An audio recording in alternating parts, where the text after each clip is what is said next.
feelings, loves, anything like that. Yeah, It's your floor. great. So hi everyone. Kyle Mason here, Rutland County Forester. I've been with the state of Vermont since I was 17, actually. I started cleaning toilets in state parks while I was in high school, and kind of discovered forestry while working in parks, and went to school and worked as a seasonal forester for a little while. And then I was the NRCS forester for a little while, dealing with wildlife habitat on private lands. And then I was the Bennington County Forester for a while, and now I'm in my home county of Rutland, and very happy to be here. So for those of you that don't know what a county forester is, we're state foresters that work with the public. So we're kind of the forest and parks face to the public entity out there, which is, 80% of the forest land in the state is owned by private landowners. So it's a pretty important section of what we do. A big part of my job is administering the current use program. So it's a tax incentive program that gives landowners tax breaks in exchange for managing their forest sustainably and producing a timber product that helps our economy and everyone in the state. But when I'm not doing that, I'm doing public outreach like this, talking to folks, doing walks in the woods. I also manage some town forests and sit on a few committees. I'm on the tree farm committee. Yeah, so that's me. So I think if there's any questions, I'd like to start there. If not, I can just gab about all sorts of things. So. I'm going to tell you to start gabbing. No one's popped in a question, although they can turn their mic on and ask a question if they like. Why don't you start off with a little bit what's going on outside right now? If people want to get out into their woods, what can they be looking for or doing right now, since we can't really be together? Yeah, this is actually one of my favorite times to be out in the woods. It's great because a couple things.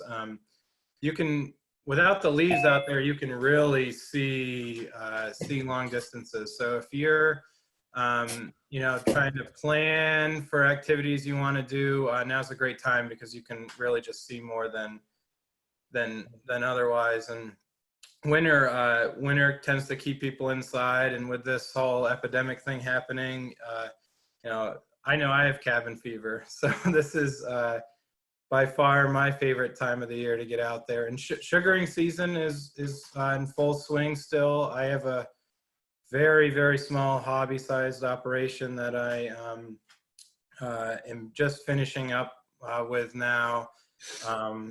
So sugaring is good until the buds pop out. So as soon as the buds open is when the season ends, and that's happening any day now. So we're coming to an end. Any questions yet, or do you want me to keep blabbing? No? Okay. So coming up right away, the first species that tend to pop their bud are all our invasive species, and that's coming up probably in the next week or 2 weeks. And this is a great time if you're stuck at home to be trying to eliminate your invasive species. Like I said, their buds tend to pop first, so they're really easy to see. And there's a website called vtinvasives.org. So if you're not completely familiar with how to identify, honeysuckle or barberry or some of our invasives, that's a fantastic resource. It's got great pictures. And I would highly recommend making sure you know it's an invasive before you pull it. I was with a landowner one time that seemed to think every bush on her property was invasive, and she was pulling natives left and right. So make sure you know what it is before you pull it. And the other thing with this time of year right now is that because the kind of frost has stirred the soil up a little bit from the winter, things are the easiest to pull out of the ground now than they are. So this is a great time to be thinking about doing some invasive work on your property. Not only are they easy to see and spot because the buds are going to be the first ones out, but they're easiest to pull. And when you do that, you want to make sure you don't just throw it on the ground. These plants are really good at what's called layering, so sending roots out of regular branches and stuff and reestablishing themselves. So the trick is to get the roots to dry out. So what I like to do when I pull them is I like to hang them in a tree that's nearby with their roots sticking straight up in the air. And that helps dry them out and kills them. The only species I wouldn't do that to is garlic mustard, because it won't care if you do that. It'll still develop a seed and throw it out and be happy that it had a higher point to throw its seed out. So any species but garlic mustard, pull it and hang out. We do have any questions yet, Lisa? We do. So first off, I have a question. What should I be doing with my garlic mustard then? And someone else wanted to know about, identifying, like tagging their invasives, and then how to tell the difference between native honeysuckle and the invasive honeysuckle. Oh, okay. So let's start with the garlic mustard one. So there's a couple of strategies you can do. I think the best one is just to carry a trash bag with you. And you want to just put it in a trash bag and close it up and stick that in a real sunny spot and let it basically bake and roast in the black trash bag is the best thing to do for that. Don't cut them. When I was the park ranger at Emerald Lake, we had a really bad garlic mustard problem there, and we were trying to pull them, but we weren't doing it quick enough, and it was about to go to seed, and so I sent one of my staff members out there to basically weed whack it. My thought was I would knock the plant down and stop it from going to seed at least, but the plant came back with a vengeance, and each plant that we weed whacked put out about 4 times more seed than it would have had we just left it alone. So although it's kind of a herbaceous plant, weed whacking isn't a good option. They pull really easy out of the ground, so that's the way to do it. And they're a biannual, so the ones that are going to seed will be kind of tall, maybe 1.5 to 1 foot in height. So they're pretty small, and that seed that falls out of them will fall the end of July. So you have a little bit of time to try to grab them before that happens. But yeah, don't weed whack, pull, put in a plastic trash bag. And identifying the difference between invasive honeysuckle and native honeysuckle. If it's a big, like 6 foot tall bush, you can pretty much be guaranteed that it's an invasive species. The native honeysuckle is pretty rare, and it's tends to be more of like a berry bush size as opposed to like a lilac bush size. And the other thing you can do is you can look at the pith. So if you were, what I mean by that is if you were to take a branch from it and you were to break it, the invasive honeysuckle will have a hollow pith, so it'll look like a straw when you break and look into it, where the native honeysuckle does not. It'll have a lot more material inside the pith. But vtinvasives.org as well. Make sure you're not pulling native honeysuckle. They're pretty rare, and yeah. Great. All right, another listener wants to know, I feel like this little radio host, I love it. What, in your opinion, is the biggest threats to the health of our forests here in Vermont or Rutland County? I actually think it's native invasive plants. Development is certainly an issue, especially with parcelization and kind of, poking holes in our forests. Insects and, like the emerald ash borer is certainly a threat, but that tends to affect a single species, and everyone seems to know about it, and it's in a time frame that humans are used to. We can see the effects of the insect. Invasive plants, though, they creep up on you. They increase exponentially. Actually, if you look at their population growth, it's not far from what the coronavirus is currently doing, where it's like it's there, and then all of a sudden it's everywhere. And we tend to, the other thing is we tend to, as humans, I think most of us look out in the forest and we see invasive plants and we see green. It looks like plants.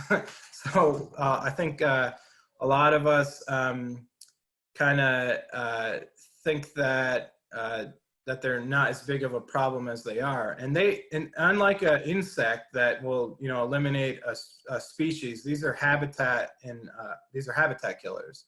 You know, they basically take over an entire forest. You know, once they establish themselves in the understory and start choking out the natives from being able to regenerate,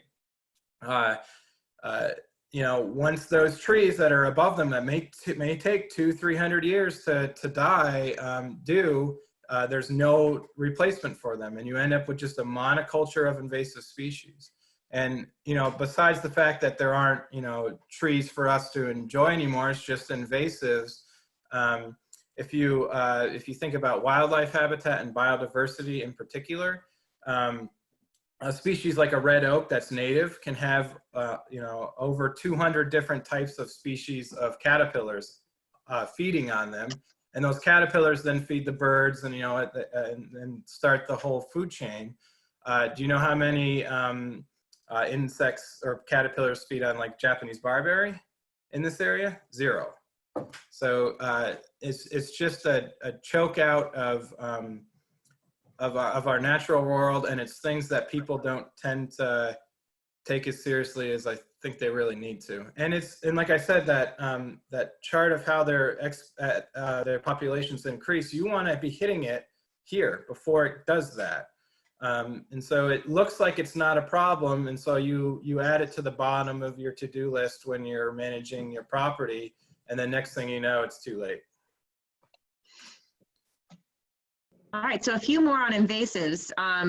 Someone wanted to know what your thoughts on flame weeding barberry is versus other methods, and you might want to explain flame weeding before you explain your thoughts on the use of it for those that may not be familiar with it.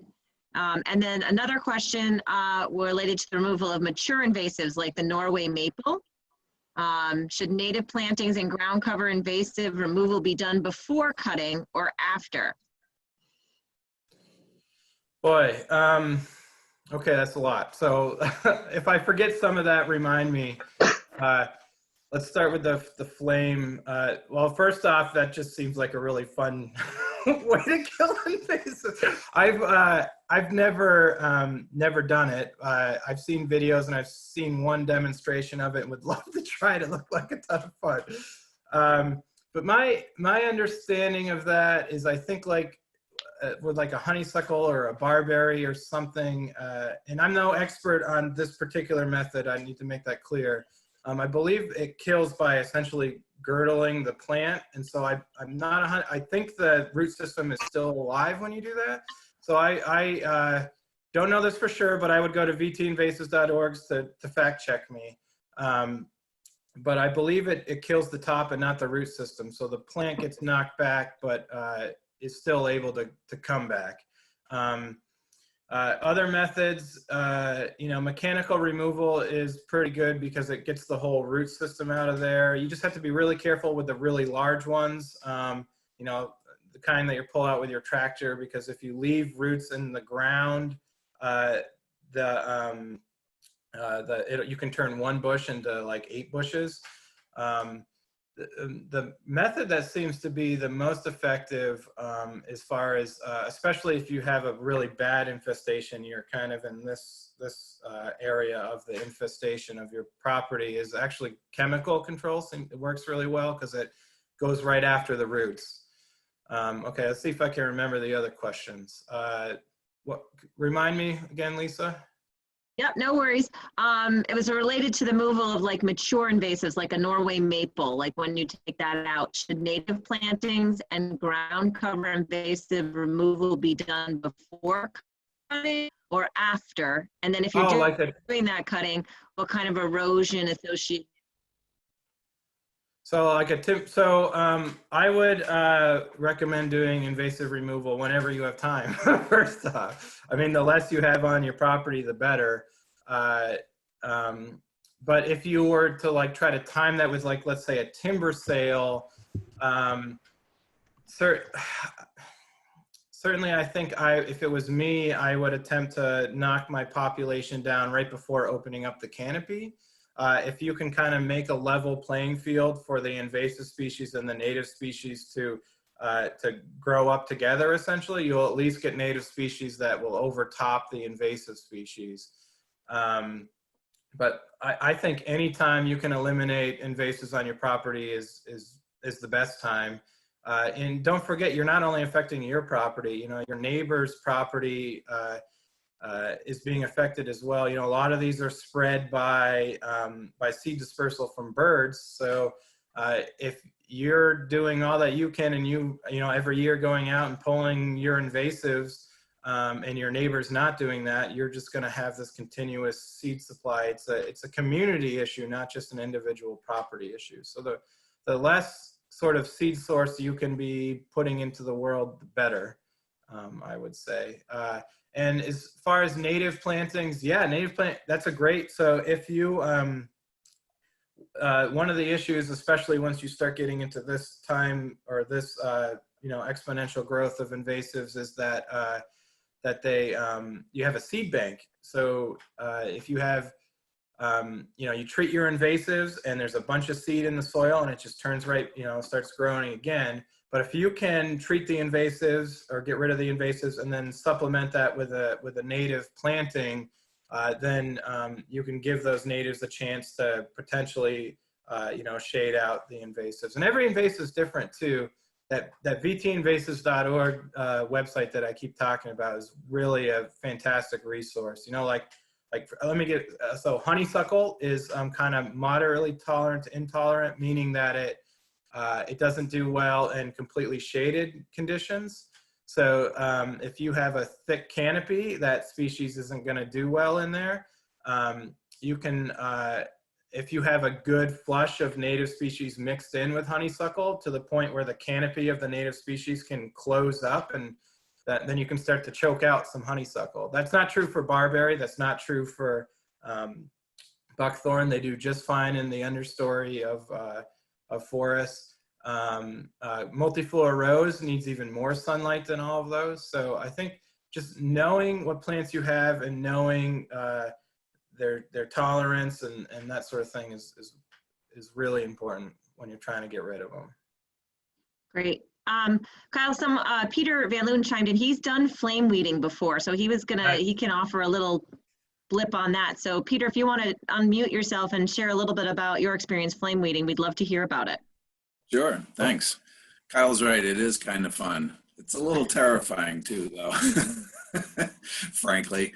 The first thing is, if you're going to do it, a day like today is a pretty great day to do it. I don't know what it's like at your house, but it's raining at my house and everything's really wet. And that's the first thing you got to make sure is that it's really wet. The way you kill the barberry is, with barberry, most of their dormant buds are right at the root crown, right where all those shoots go into the ground. And so if you superheat that, you kill all those buds and the plant won't resprout. It's unlike other plants that have a lot of those dormant buds along their roots. So if you don't pull up all the roots, you get those popping. But if you superheat that root crown, you'll kill it. But Kyle was right there. They're good at layering. So if a branch hits the ground, it starts another plant. So you have to be aware of that. You may kill the main plant, but if it's got branches off to the side in the ground, that'll keep going. And I guess the other thing I would say is that it's not a great system for treating a lot of invasive plants. It's, in my experience, barberry and winged euonymus or burning bush are about the only ones that will succumb to flame weeding. The rest of them just sort of laugh it off and come right back. Great. Thanks for chiming in, Peter. Appreciate it. Okay, we got another one. We're staying on the invasive track.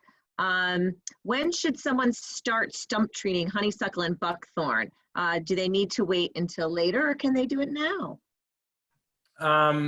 So I need to make it clear really quick that I don't have my chapter 10 in the invasive or in the chemical applicator. So I'm not allowed to answer specific chemical application questions like that by law. So my suggestion would be to go to vtinvasives.org again. and they have best treatment practices with that sort of thing.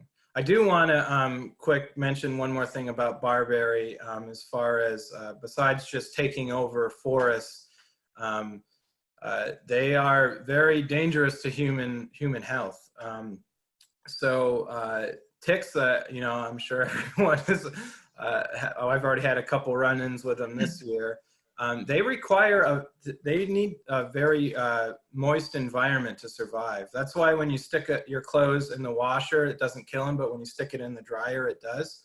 And in a or kind of a native forest, those insects on the hottest, warmest part of the days are required to retreat into the leaf litter when it gets really dry and hot and sunny out. And that's a time that they don't get to search for a host. Barberry in particular does what's called transpirate really well, meaning it evaporates moisture out of its leaves. And so the ticks are able to stay on those plants, all day long, even at the hottest points of the day. And that makes their success rate go way up. That on top of the fact that that kind of shrubby forest floor habitat that plant creates is really good for mice. And the start of the Lyme disease tract starts from mice and goes from mice to the ticks, and then from the ticks to us. And so they've shown out of a few studies out of Connecticut that the more barberry plants you have on your property, the higher the percent of ticks you have on your property. And not only that, but the percent of the ticks that you have on your property that are infected with Lyme disease is way higher too. So it's not only just a forest health issue, it's a human health issue as well. Kyle, Ethan piped in, he does have that certification, so he can unmute and answer that question as well for treating, when to treat those and how with stump treating. So Ethan, if you want to chime in. Yeah, hi, this is Ethan Tapper. I'm the Chittenden County Forester. So just as far as to answer that question, stump treating is effective. It's said to be most effective in the late summer and early fall. So for those of you who don't know, what we're talking about is this really cool targeted minimal application of herbicide where you cut the invasive plant and then you apply herbicide directly to the surface of the stump. That's called a cut stump application. It's really, really neat. It's a really, really interesting and accessible way to do it for most people. I use a tool called a buckthorn blaster. If you guys haven't seen it, it's really amazing. It's a modified bingo dauber, and you can buy it online. It costs $6. And it just is a little 4-ounce applicator that you can use to treat literally hundreds of plants using that cut stump application. Never gets on you, never spills. It's an amazing tool. But anyway, so it's said that the most effective time to treat invasives is late summer, early fall with that cut stump application. So that would be like August and September. It's also said that you can treat them pretty much any time of the year. And like Kyle said, if you have an invasive problem of any scale, you should really be working on it kind of all the time. And as a landowner, we know that time is limited and you don't necessarily have time at the exact right period of time to do that work. And so you can do it all winter, you can do it all summer, starting in June, and right about now is probably the only time when you don't want to do it. And the reason for that is because right now the plants are pushing stuff up from the root system, and they will just sort of push that herbicide off the surface of the stump. So I would say probably March through May, you would not want to do it. Any other time of the year, you could totally do a cut stump application of herbicide. And I think it's, for a lot of these plants, it's the best way to actually kill them if they're at any scale on your property. So like if I'm on my property, I should go out now and like put little flagging on the ones that are greening up after I identify them on VT invasives to make sure they're not native, and then go in later in the spring, later in the fall, or late summer. That's when I would do what you're suggesting, correct? Yes. Okay. Yeah, or really anytime starting in June, I would say. Okay, great. I would say while you're there, try to pull it. And if it's too big, then flag it and come back. Okay, great. All right, I had another question. Someone asked a little bit about grapevine. They have a couple that are wrapping around trees and they wanted to chop them at the base, and how does that affect wildlife too? It's a wildlife food source, so what are the thoughts about grapevine? Yeah, well, if it's wrapping around the tree, it might not be grapevine. There is an invasive species called bittersweet that climbs trees by wrapping around them. But if it's, you know, kind of grapevine will have a bark that if you were to rub your hand up and down on it, it would be flying everywhere off of it. And they tend to have far-reaching grabbers all over the place. And yeah, it's a native, and it certainly is a source for food. But it also is a tree killer. So I would say it depends on your goals of your property, which I think is the base where you should start with any type of management you're doing. If you're interested in wildlife habitat and that's your main goal, I would let it be there. Let it be. And even if it kills trees, that's going to turn into a dead standing tree. We call that a snag, which is really good for wildlife habitat. However, if you're in the current use program or if you're interested in timber production, you don't want trees dying. So what I do with them is I cut them. I have a pretty big problem with them on my property here, and I just go with a pair of loppers and cut them. They certainly sprout back, and I like to do that work this time of year because, like I said before, the leaves are gone, so I can see them all. They're easy to find when they're kind of in the middle of shrubby things. And I like to cut them high. I've heard that they can re-root if they're too low to the ground. I certainly believe they layer, just like invasives. So you want to cut it high, and cutting it high also you know, lets me see that it's been severed. So when I'm walking around looking for the next grapevine to cut, that it's been taken care of too. And the other thing to mention with those is they make it very unsafe for any kind of tree cutting that you're going to do. They tend to jump from crown to crown once they get up into the tops of the trees. And you go to cut one tree, and no matter how good you've done, you're trying to get the fell this way, it catches that vine and comes back. It's a very dangerous thing. So just from the perspective of safety, if you're doing management or harvesting firewood on your property, I would try to get rid of those as well. But certainly they're natives, and certainly they have their place in our environment. And Kyle, Yeah, they're a great late season food source. What? Go ahead, Kathleen. I'm sorry, I cut you off. And what if it is bittersweet rather than grapevine? Oh, get rid of that one as quick as you can. Yeah. In the same way? Yeah, no. So that's Okay. going to sprout back just as fast. And bittersweet not only can take over the crown and kind of choke out trees like grapevine can, but it, like I said, it wraps itself around the trunk of the tree. And as that tree grows into that vine, it essentially girdles it. And what I mean by that is, you know, trees do all their uptake through the middle in the center of the stem of nutrients and water, and then it goes into the leaves, and you know they make their energy and their sugar source from that, and then it travels down just underneath the bark, feeding the cambium layer, these kind of live green cells. If you were to kind of peel away at a bark, you'd see this green layer. That's the cambium layer. And so that stuff is feeding those. And if the tree starts growing into it and it blocks the tree's ability to send those nutrients down to its root system, the roots basically starve to death and the tree dies. So it's a much faster tree killer, and it is very prolific.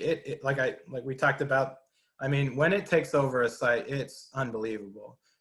So I haven't had any success trying to pull those. I've attempted it. I think chemical treatment is probably the main method to use for that species. Okay. So another question that's popped up is, how should we be managing our forests with the thought of climate change? Like, what should we be thinking about or doing in our forests with that in the backs of our mind? So what I suggest and what I do on the ones that I'm managing is well, biodiversity, I think, and trying to build up resilience. So, you know, we have these models and we have these thoughts of how things are going to change, but nature tends to throw curveballs at us all the time. And so I think the best thing you can do is to have a healthy forest that is very diverse. A really good species mix. You certainly could do some plantings if you wanted to try to kind of move that forest into the direction we're probably headed. I would pay attention to moisture. I think is a big, at least in Rutland County, moisture, you know, how wet the soil is tends to be one of the main driving factors for what grows there.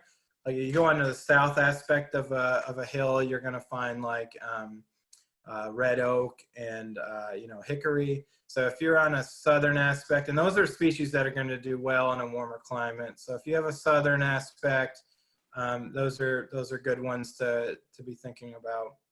If you're on a northern aspect, you know, those are generally wetter. They don't get dried up as quick. That's usually where you'll find your sugar maple, your white ash, your basswood. And those are all species that they're predicting will move north. Won't favor as well with this warmer climate. Certainly, you could try to plant red oak on those. I don't think they'd be as successful as it would on the southern aspect. But yeah, I would say biodiversity. So having the best mix of species you can, so that site has the highest probability of being successful is what I would aim for if I was managing a forest with that in mind. Great. So we have one other question, like back to invasives. Kathleen, we're gonna have to do an invasives workshop. What are the best tools for pulling like the bushy types of plants? The question was a weed wrench. Are there other tools if we're pulling those? Yeah, weed wrenches are pretty good. If you don't know what that is, it's kind of like it's a tool with a pivot function that has a grabber. So and a really long stake so that you get kind of a mechanical advantage. They work great kind of for medium-sized invasives. When you get the real big 6 foot tall ones, they stop being as effective. And smaller than that, certainly I find it easier just to hand pull. But it's definitely a tool that can use to kind of up your ante as far as mechanical removals go. You just have to be extra careful with those too, because they, in my experience using them, they tend to be root rippers. And if you don't get all the roots out of the area, you're just exacerbating. You're just turning one bush into 8 bushes. But I think that the best thing is just this tool right here. There was a question about can you borrow those from somewhere? And I do know that Elizabeth Spinney, the invasives coordinator, she does have some that you can check out of the Essex and the Rutland offices. There are some libraries like the Charlotte Library. You can take them out with your library cards. That's something you can think to institute with your own public library. I'm not aware of any others. I don't know if anybody else on the call is aware of others that you can borrow. No, okay. I'm not either. But again, pulling is the trick. Cutting them doesn't help you. They sprout right back with a vengeance. Okay, great. Let's see, people are putting in there that, so everybody look in the chat box. So some people are putting ones in that there might be available to use. So if that's something you're looking for, then check the chat box. Again, type in any questions that you might have in the chat box. Kyle, I'm gonna ask, if we weren't on this stay home, stay safe, what would you be doing right now? I would probably be in a mix of actually being in my office reviewing management plans. All the updates for the current use program just came in April 1st. So I would be doing a lot of that, but when I got crazy from doing that, I would probably be out on properties with landowners, either current use landowners, doing a walkthrough with them, or folks that just had questions or that just wanted to do a stewardship walkthrough. I would certainly be doing that. And I'm working with Corey, the new Bennington County Forester, on getting a timber sale out for the town of Bennington that I'm pretty excited about. Doing a lot of really cool work there. So that's what I would be doing if I wasn't stuck at home. But I do want to put a quick plug in. I started a YouTube channel. I attempted to upload my first video today unsuccessfully. So hopefully I'm going to have that up and running soon. And I'll share the link with Kathleen and Lisa so they can put it on their areas. And I'm going to, once the buds on the invasives pop, I'm going to be doing a video on identifying and polling those. So that's coming up for folks that are interested. I've got a video ready to post that just generally talks about the differences between aesthetics, wildlife habitat, and timber management, and another one that's almost done on white pine. So It sounds like you're even editing them. I'm impressed. This is all new learning for us. We tried to, we did a tree ID last night and tried to live feed it to Facebook, and that didn't work. We're going to try again. We got to figure out the problem, but we're still trying. We're all learning this new technology. It's fun to see everybody that's on the call. So any other questions that anybody wants to share? We have about 20 more minutes that we can have some conversations about forests and forest ecology. I guess I would love to know kind of, I mean, I know whenever I go out walking in the woods, there's like these things that just take me by surprise and I get really excited about. What really, like something that you've seen in the woods, it's just sort of like, this is really cool. I'm so glad I got to see this. Oh man. Well, this time of year, it might happen tonight, actually. Once you get a warm night that's raining in the spring without snow or ice on standing bodies of water, the amphibians come out like crazy. I think it's the first rainstorm at night over 40 degrees with no snow on the ground is what triggers the mass migration.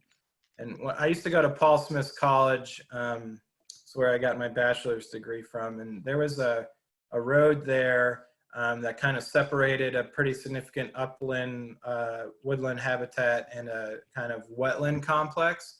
And just the amount of, we went out there at night with headlamps on, and the amount of amphibians that were crossing that, where you could really see them on that road was just, it's stuck with me. It's an experience I'm hoping to bring my 5-year-old out to pretty soon here. It's just really cool to see. And, it's wood frogs, spotted salamanders, things you don't get to see on a regular basis are just like there in full force. So. Great, thanks. We piped in a question about what problem is deer herbivory in Rutland County, in terms of regrowth, regeneration, and what are the strategies for dealing with that? Oh, good. Really good question. It's a big problem in a lot of the, especially this county.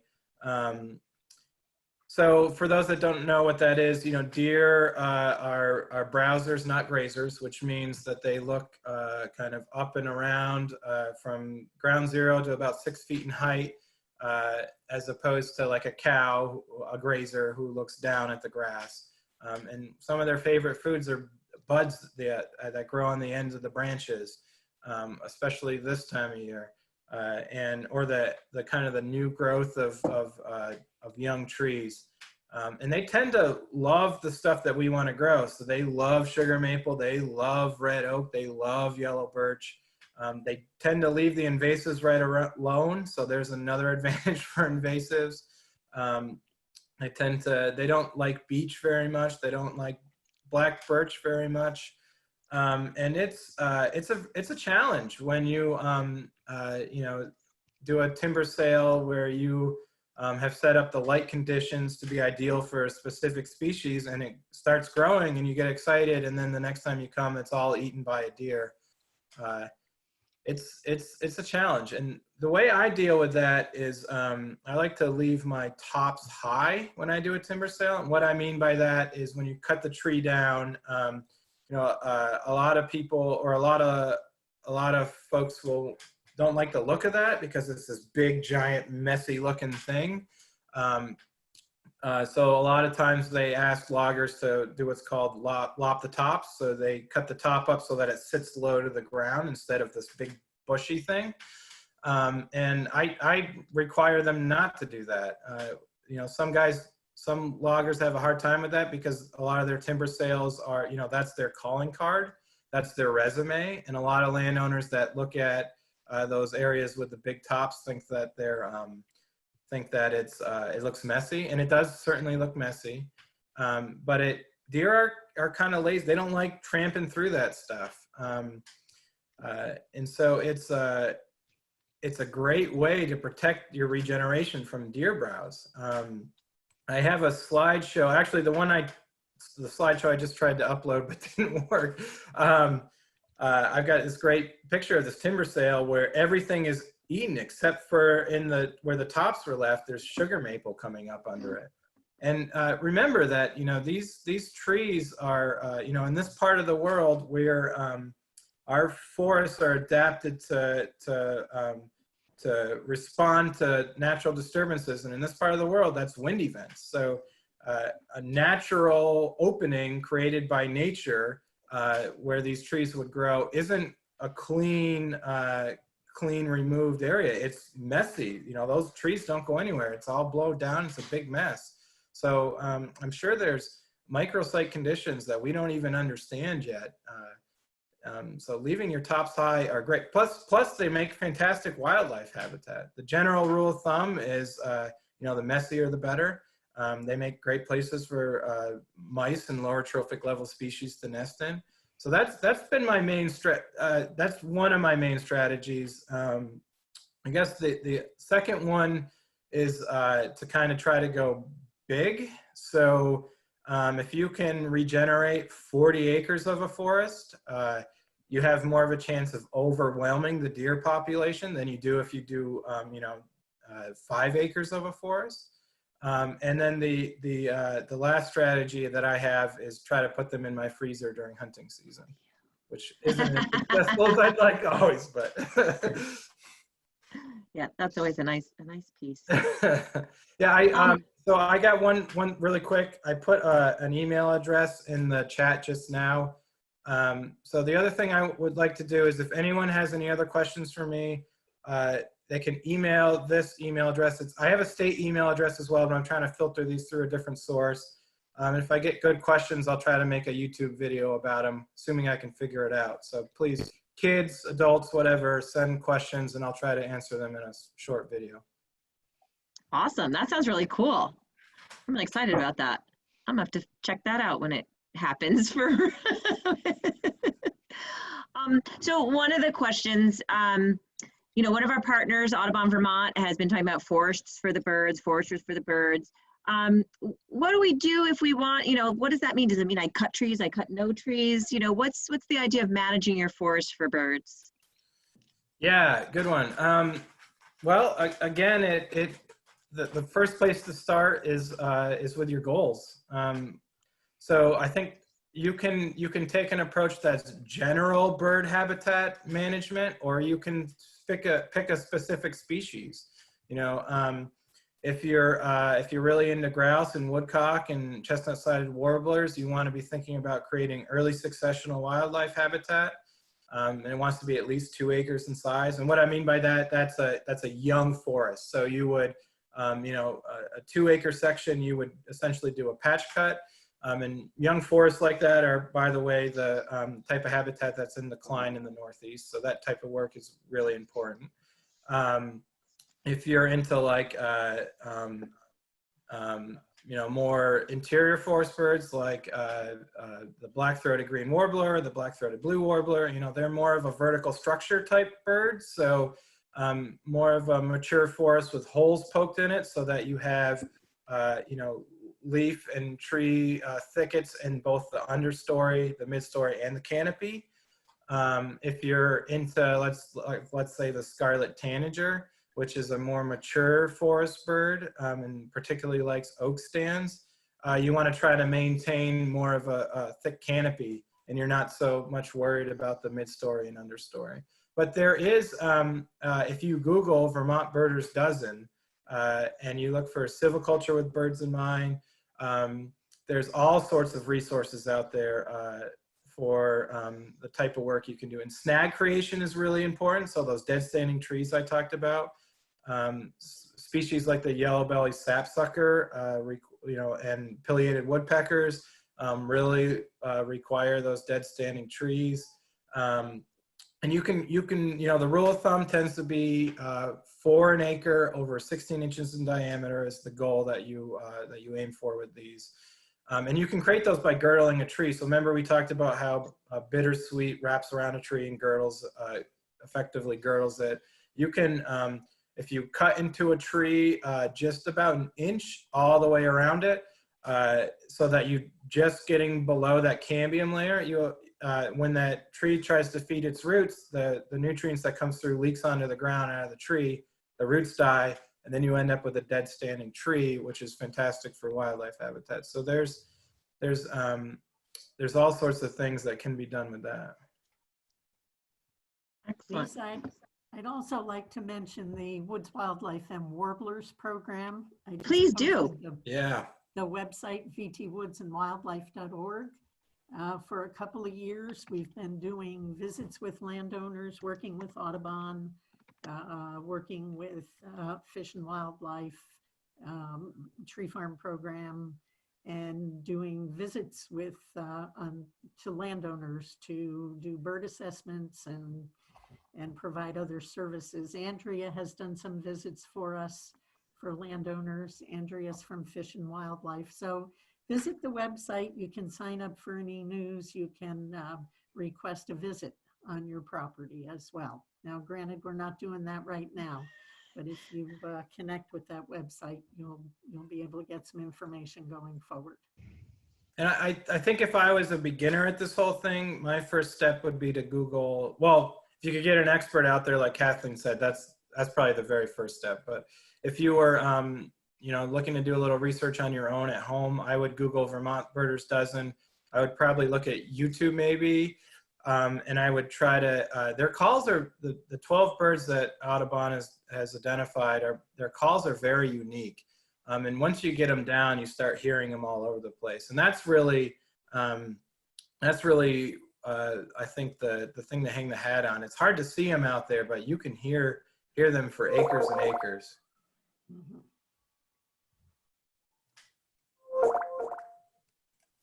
There's some fun noises. All right. Let's see, is there anything else? I was going to type in the Birders Dozen website. I haven't done that yet, but I'll get to it in just a minute. Yeah, so anything else you want to share? What sparks you right now? Well, just finished sugaring. That was a bit of a spark for me. Like I said, I have a really small hobby operation, so I just have 22 trees I tap. So I made 6 gallons this year, which is kind of my max.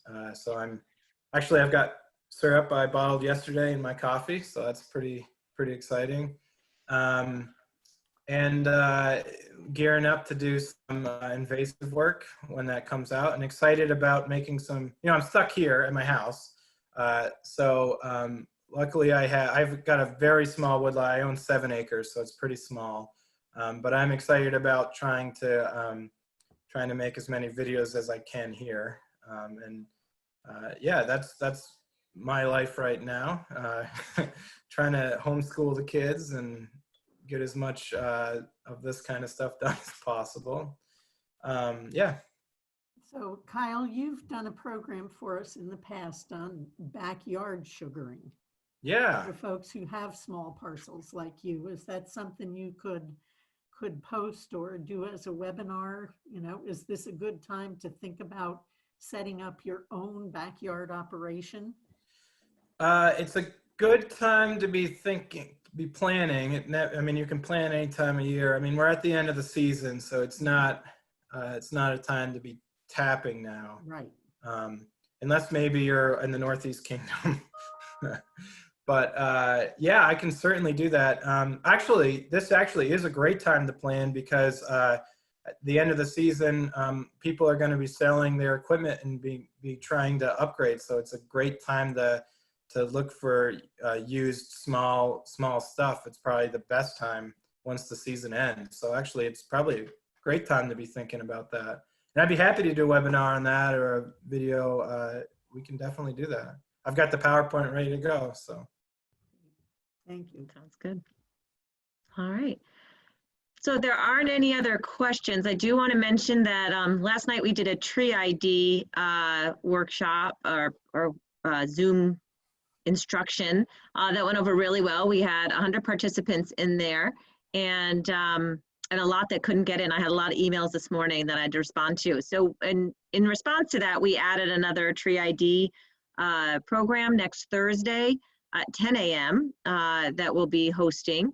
And we also will be posting the recording of that. Again, we're figuring that out as Kyle is figuring out YouTube, but it will get up there, so be patient with us. But the other tree ID actually is going to have a registration so that people will know that they can get in. I think we hope that works. So if you can find the link. If you don't have from our e-newses, it's in there. We've also sent it out to our partners. So if you haven't seen that, go ahead and shoot one of us an email and we'll send you that link. So Kathleen, type in your email if you would, because I don't know it off the top of my head. I know it's K Warner, but is it KM Warner? I always forget. So Kathleen will type that in and you can send either one of us an email and we can send that link to you to register. And if you have ideas for other programs you'd like to see on, we are all sitting at home and eager to connect and learn. So if there is something that you would like to see a program on, we'd love to help provide that for you. We're having a lot of fun. I'm having a lot of fun with this. And Kathleen is too. So we'd love to bring this to you as we can. Any other questions? You can unmute if you like to. Oh, lots of great jobs and thank you, Kyles. Thank you so All much. right, well, everybody have a wonderful day. And this weekend's supposed to turn out a little better than the last couple days. So, get out, get some deep breaths. That's really cleansing and helpful. I know that's been great for me. Get in some of that sunshine and stay safe and stay healthy. And keep in mind that although Vermont state parks and state forests are, especially parks aren't, the facilities aren't open, like the bathrooms, they're open to the public. So that's a great place to go and get a little exercise and social distance yourself safely and get a little nature. And this is actually a great time too, while you're out in the woods alone and spending a lot of time alone, to think about that land ethic that connects you to your forest and what it means for your stewardship. There's been a lot of work done around the state with different groups on developing Vermont's land ethic with landowners and organizations. And it's been a good time for me to think about Leopold's observe, participate, and reflect. Something I don't often do when I'm really immersed in the day-to-day business, but with a little bit of time right now, it's kind of nice to consider that. What connects us to the land? And don't forget that 80% of the state is owned by folks like you. So it's you're the ones that are managing our Vermont forests. It's not the state, it's not the federal government, it's private landowners like you. Okay.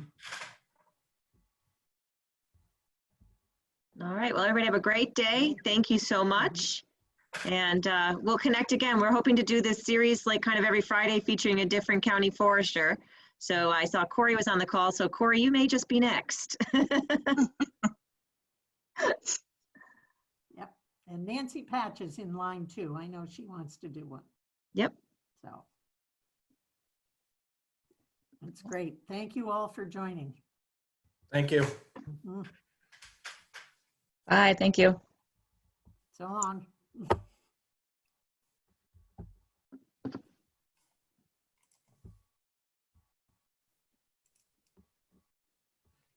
you like me to end the meeting? Sure. We can chat later. We got to figure out what to work on this